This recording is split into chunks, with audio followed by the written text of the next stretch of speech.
Hello, আসসালামু আলাইকুম। আমি আরটি রিয়াজ রিফু। আরও একটি নতুন ভিডিও নিয়ে আপনাদের মাঝে হাজির হলাম।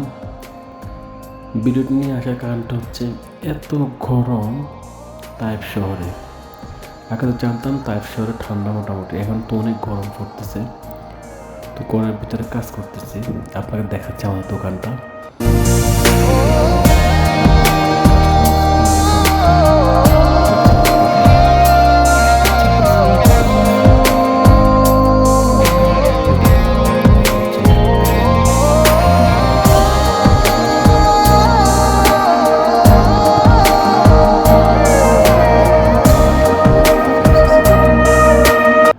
আর এখানে এটিগুলো হচ্ছে মুরগি, আল হাজার বলে আর কি। এগুলো একটা অর্ধেক হচ্ছে 20 টাকা, আর পুরো একটা মুরগি হচ্ছে আপনার 40 টাকা। আর আপনারা যারা আমার ইউটিউব চ্যানেল দেখে আসবেন,